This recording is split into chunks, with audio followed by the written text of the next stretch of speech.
بسم الله الرحمن الرحيم الحمد لله رب العالمين والصلاة والسلام على رسول الله وعلى آله وصحبه أجمعين اللهم علمنا ما ينفعنا وانفعنا بما علمتنا وزدنا علما اللهم لا سهل إلا ما جعلته سهلا وأنت تجعل الحزن إذا شئت سهلا سبحانك لا علم لنا إلا ما علمتنا إنك أنت العليم الحكيم.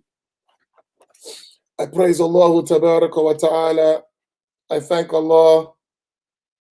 I ask Allah to send countless blessings and salutations on the Prophet Muhammad Sallallahu Alaihi Wasallam, his family and his companions, and all of those who follow them in excellence until the day of judgment. I remind myself and I remind you to have the sincere intention that we're going to learn some of that knowledge which is beneficial for us in our religion and will be a source of benefit for us on the day of judgment. May Allah Tabarak wa Ta'ala make us among the winners and those who comply with the hadith of the Prophet Sallallahu Alaihi Wasallam. طلب العلم فريضة على كل Muslim. Seeking knowledge, it is an obligation on every Muslim. We left off last week after the chapter of belief. We're on page number 96 of the text of the book Risalatul Jamia, or the encompassing epistle, Risalatul Jamia wa Tadhkir al-Nafiya.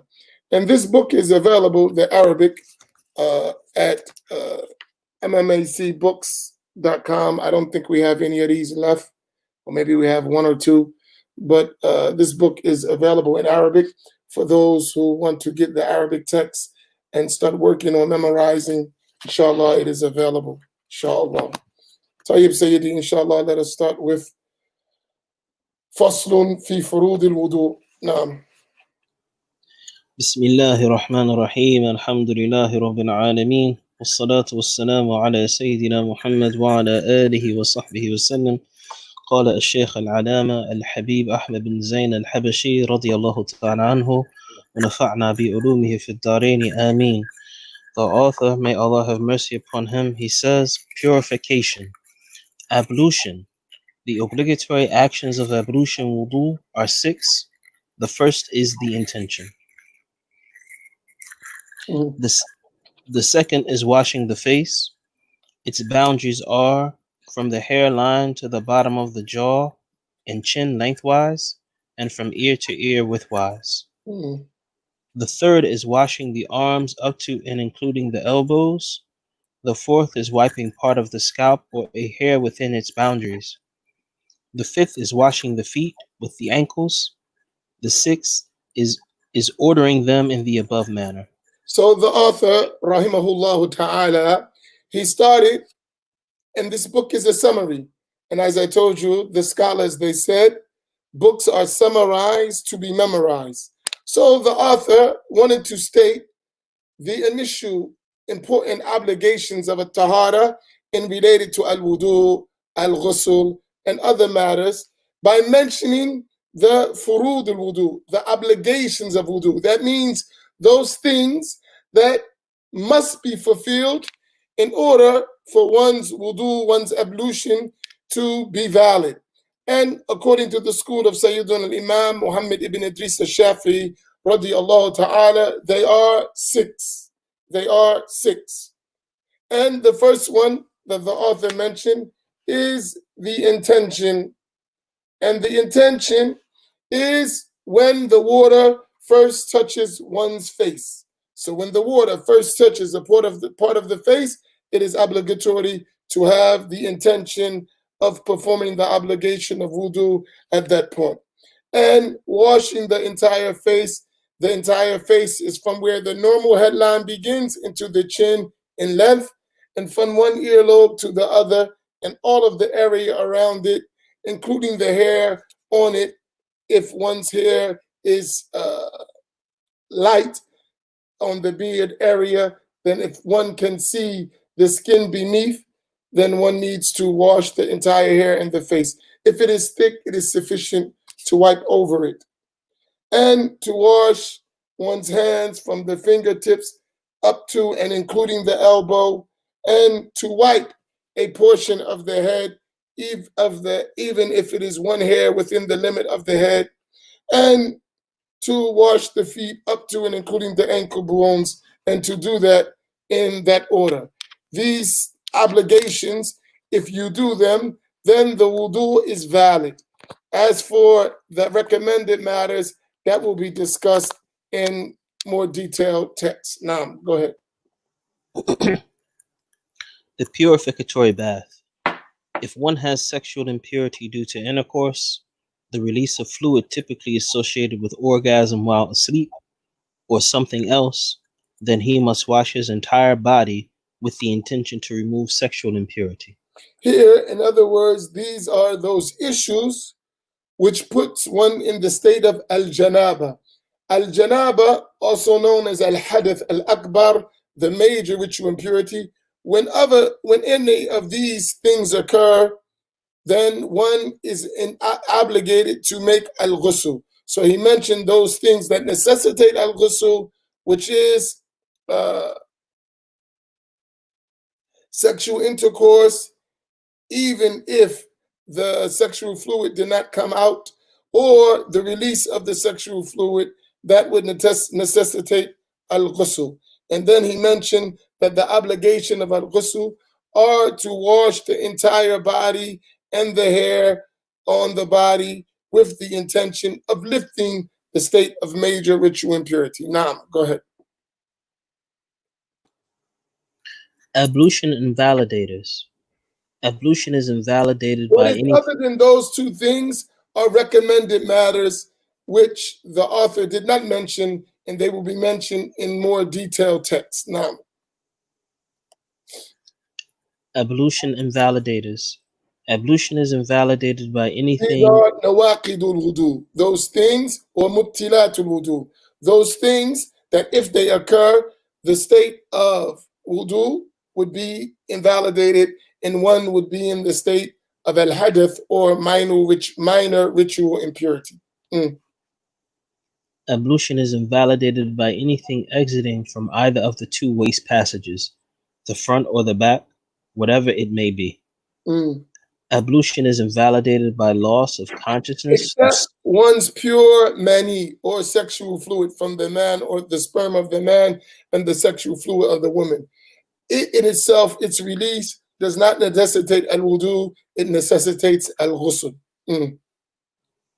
Ablution is invalidated by loss of consciousness through sleep or other means, except for the sleep of someone whose buttocks are firmly seated on the ground. Ablution is invalidated by touching the genitals or anus of a human, whether one's own or someone else's, with the palm of the hand or the bottom side of the fingers, whether an adult or child, even a deceased infant. So if the inside part of the hand is, if you take the hand like this and you push together, if any of that touches one's private part, then the wudu, skin to skin, without a barrier, one's wudu is invalidated. So the sides of the hand or the tips, this does not invalidate, or the back of the hand, if it touched one's private part, it would not invalidate al-wudu. Ablution is invalidated by skin contact between an adult male and female who are unrelated and not permanently unmarriageable kin without a barrier, unless it is with a fingernail, hair, or tooth, as this does not invalidate ablution. And among those ajnabiya women is one's wife or one's spouse. So if one touch one's spouse skin to skin, according to the school of Imam al-Shafi'i, it would invalidate al-wudu, and have the person would be in a state of minor ritual impurity. Now, go ahead. Shurut sihat as-salat. Then the author went in to talking about the conditions for the validity of salah. The conditions are those things which must be met before the act of worship can be done in a valid manner. So can begin in a valid manner. So for instance, these conditions before the salah could begin in a valid manner, they must be fulfilled or they must be met. Go ahead. Prayer, prerequisites. Excuse me. Then what was mentioned in terms of al-ghusl and al-wudu, those two things he mentioned about al-ghusl and those 6 things he mentioned about al-wudu, they are called furud or arkan. They are a part of the act that must be maintained for the act to remain valid after the conditions are met. Now, Prerequisites. It is a condition for the validity of prayer to know the time has entered with certainty, seeing it, reasoning ijtihad, such as counting or considering it most likely.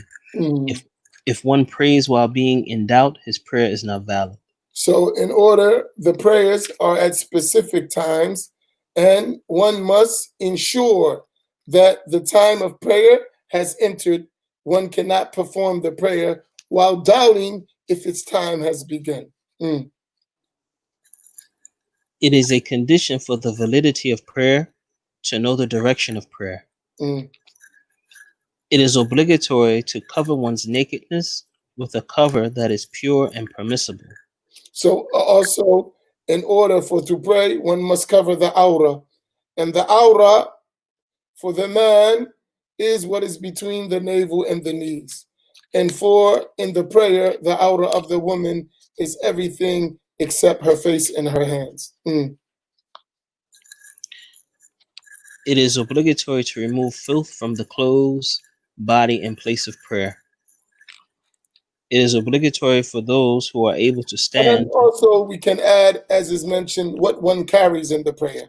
So one must remove any najasa, filth, from one's clothing, one's body, one's place of prayer, and what one carries in the prayer. It is obligatory for those who are able to stand to do so while praying the obligatory prayer. Obligatory acts. So these are the integrals of prayer that must be fulfilled for after the conditions are met, so the prayer can begin in a valid manner. And for the prayer to remain valid, these obligatory things must be fulfilled and must be done for the prayer to remain valid. Now, obligatory acts. The obligatory acts of prayer are the intention and the inaugural saying of Allahu Akbar, concurrent to the intention. Reciting. So when you open up with Allahu Akbar, Takbir, Al-Ihram, then the Takbir al-Ihram, then you must have the niyyah at the same time. So one raises one's hand to say Allahu Akbar, at the same time, one must intend to perform the obligatory prayer of Dhuhr or Asr or Maghrib or Isha or Al-Fajr. Reciting Al-Fatiha with its Bismillahir Rahmanir Rahim and its 14 doubled letters and different initiating and differentiating the dad from the za, and there is from the va, differentiating the dad from the va, and there is no za in Al-Fatiha. No va. No va in Al-Fatiha. No. So here in the Shafi'i school, the Basmala is a part of Al-Fatiha and it must be recited. Now. Then bowing, it is obligatory that to is an obligation on the one who prays by oneself or in the group, either the Imam and the followers, all of them must recite Al-Fatiha for the validity of the prayer. Allah. Then bowing. It is obligatory to bend until one's palms can reach one's knees. Reposing such that one's limbs come to a rest therein is obligatory. Mm. So you must bow so that one's hands could reach one's knees, one's palms could reach one's knees, and you must remain motionless in that state, at least enough to say Subhanallah. You don't have to say it, but to be in that spot long enough to say it, which is time to allow the bones to rest. Then rising, reposing therein is obligatory. So one needs to do al-i'tidal, which is to rise up straight after bowing and then remain in that position, remain motionless as an obligation long enough to say Subhanallah. Then prostrating twice and sitting between the prostrations. Reposing is obligatorily during them all. Right, so the sujood, you must remain motionless in it, as well as al-julus bayna sajdatain, that sitting between those two, you must remain motionless therein. One performs the remaining prayer cycles the same. The first tashahhud and sitting for it are recommended. The final tashahhud, the first tashahhud and the sitting in it is sunnah. If you leave it out, one performs the prayer of prostration of forgetfulness. However, it does not nullify the prayer. The final tashahhud and sitting for it are obligatory. So if one left out the final tashahhud in 2 rakah and in a 3 rakah prayer, in the 3rd rakah, in 4 rakah, in the 4th rakah, if one left that out, then the prayer would be invalid.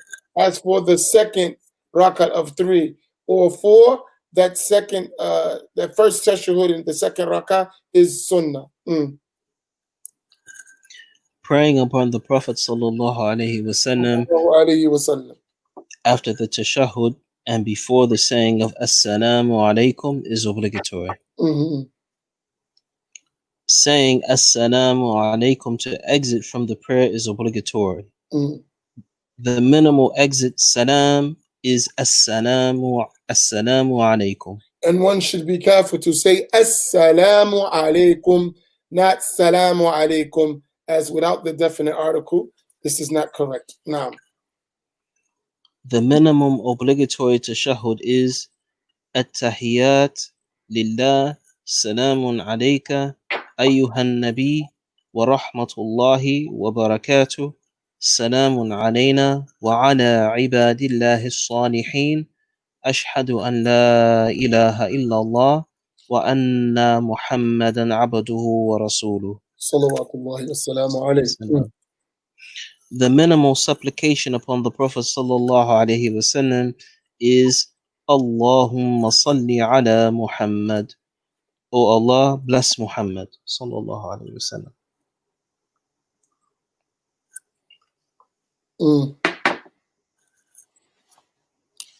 Go ahead. Recommended acts. One should perform all of the recommended actions of prayer, and they are very numerous. So here, the author mentioned the obligations, and one should learn all the obligations and fulfill them. As for the sunnah, it is recommended to do that. One of the things that when we say learn the obligations is why, so that you know which would make the prayer invalid. And those things, if you left them out, the prayer would be invalid. That does not entail when you learn the obligations to leave out the sunan, the recommended matter. One should perform those sunan diligently. However, the obligation must be fulfilled for the validity of the prayer. One should pay attention to have sincerity, ikhlas. It is performing acts solely for Allah. And all of our deeds should be performed with sincerity. If one wants to gain the reward for one's deeds, one needs to do it for the sake of Allah Tabaraka wa Ta'ala alone. Now, one should have presence of mind, mindfulness, hudur, which is knowing what one says and does, and humility, khushu', which is the limbs being still, presence of mind, and pondering and understanding the recitation. Allah Most High accepts prayers only to the degree of one's humility. Showing off riyah during and outside of prayer is unlawful. It is acting for the sake of people. No, go ahead. Invalidators. Prayer is invalidated by speaking intentionally, even two phonemes, or unintentionally, if a lot, by excessive motion, So such you have 2 letters. ولو بحرفين with 2 letters. or unintentionally, if a lot, Right. by excessive motion, such as taking 3 steps, eating, drinking, exposure of one's nakedness, aura, if it is not covered immediately, the occurrence of filth if it is not removed immediately and without bearing it. It is invalidated by preceding the imam in 2 essential actions. Start again. Okay. The occurrence of filth if it is not removed immediately and without bearing it. Okay. Haml means carrying, bearing. Okay, bearing it. Okay. Because you're not allowed to carry a najasa. It is invalidated by preceding the imam in 2 essential actions, and likewise by lagging behind in 2 essential actions without excuse. Prayer is not valid behind a disbeliever, nor for a man behind a woman or a hermaphrodite. Okay, now great. Salatul Jumu'ah wal Jama'ah. The author then goes in to the Friday prayer and the congregational prayer. Friday prayer. Friday prayer is a personal obligation upon every Muslim male who is free, resident, and lacks a legal excuse such as sickness or severe rain. The 2 sermons are among the conditions for the Friday prayer. Their essential elements include praising Allah, prayers upon the Prophet sallallahu alaihi wasallam, Go back. advise. Read read that line again. والجمعة فرض عين على كل مسلم ذكر حر حاضر بلا عذر شرعي. Go ahead, read that again. Okay. Friday prayer is a personal obligation upon every Muslim male. Here, فرض عين, the author mentions, is the personal obligation. That means every person who meets these conditions, it is a personal obligation, which is different from fard kifaya, which is a communal obligation that if some fulfill it, the others are lifted. Now, who is free, resident, responsibility, lifted from the responsibility. Who is free, resident, and lacks a legal excuse such as sickness or severe rain. The 2 sermons are among the conditions for the Friday prayer. Right. Their essential elements include praising Allah. Essential elements, meaning they are among the arkan, right? What is obligatory to be a part of the speech. Prayers upon the Prophet sallallahu alaihi wasallam, advising to be mindful of Allah, reciting a coherent verse of the Quran in one of them, and supplication for the believers in the second.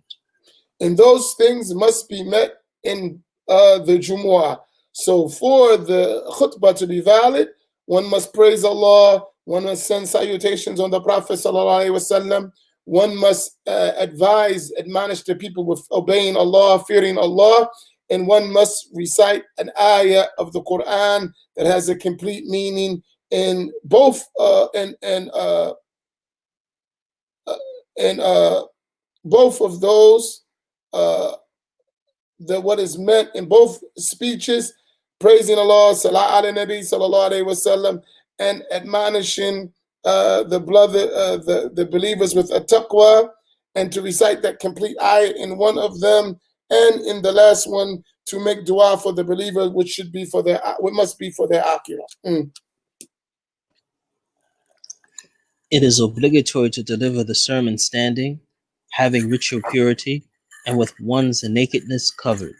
It is obligatory to sit between them, longer than the repose during prayer, and for there to be consecutiveness between the 2 sermons and between the sermons and the prayer. Congregational and funeral prayers. Congregational prayer and the funeral prayer are community obligations. Recommended prayers. So where we mention the Jumu'ah prayer is far'ain on certain individuals, then a Salatul Jama'ah outside of Jumu'ah and the Salatul Janaza, they are far kifaya, meaning if some Muslims fulfill them, the others are excused from the responsibility. As-salawatul masnuna, the optional or the recommended prayers. Recommended prayers. The Eid prayers, eclipse prayers, and witr prayers are all emphatically recommended. So are the non-obligatory prayers associated with obligatory prayers. So these are called rawatibus salah. Those are those sunnahs that are before the prayer and after the prayer, after the obligatory prayer. Those before and after the obligatory prayer. In the Shafi'i school, al-witr is among the emphasized sunnah prayers. It is not considered an obligation. The mid-morning prayer, duha, and tarawih are recommended prayers which have enormous rewards. وصلى الله على سيدنا محمد وعلى آله وصحبه أجمعين. Inshallah, with the questions, if they don't relate directly to what we covered, exactly what we covered, they will be pushed to later as we read more books that cover those issues. So let me look at the questions. If it is not right related to what was covered in the text, I'll leave it for later. Save your question till we get to that in the book that relates to it, inshallah. You have to be very disciplined to do what we're trying to do, inshallah. Now, can we see the Arabic book? The Arabic book is here. Risalatul Jamia wa Tafkiratul Nafiya. Allah. Okay. Yes, if one touches the skin of one's spouse, then both would be in the state of al-hadath al-asghar, and they both need to make al-wudu. Now,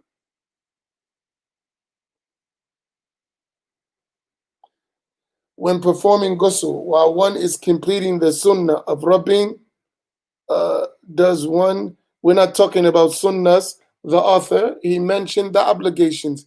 Inshallah, when we come to the next text, sunnahs will be mentioned, and inshallah, we will fulfill them. But here, the author, rahimahullah ta'ala, he only mentioned al-ghusl, and he mentioned about it, فَلَزِمَهُ غُسْلُ جَمِيعِ بَدَنِهِ مَعَ نِيَّةِ رَفْعِ الْجَنَابَةِ. So he talked about the obligation, which is to wash the entire body and to have the intention of lifting the state of major ritual purity when the water first hits one's body. This is what the author covered, inshallah. In the next text, when we talk about the sunnah of al-wudu, inshallah, we bring your question again. Barakallahu feekum wa jazakum Allahu khaira.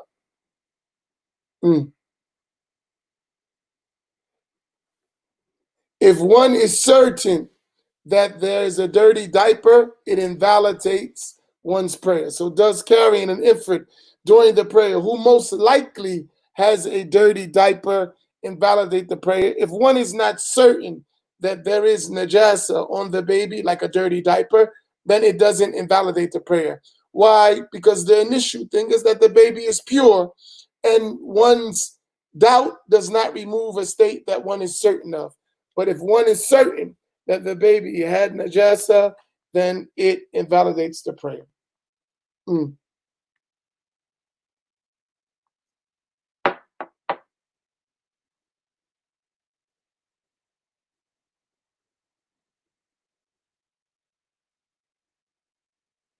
No, that's not a kuntha.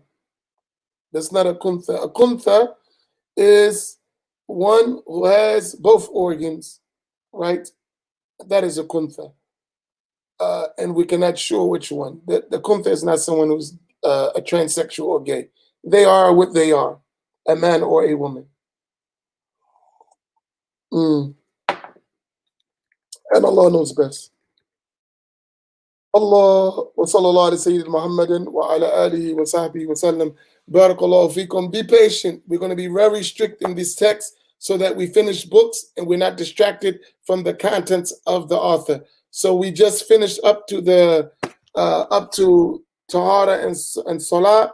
Inshallah, that you can review these, memorize these cases well, put them in your mind, and next week, inshallah, we'll start with as-sawm. Assalamu alaikum wa rahmatullahi ta'ala wa barakatuh. وصلى الله على سيدنا محمد وعلى آله وصحبه وسلم. بارك الله فيكم وجزاكم الله خيرا.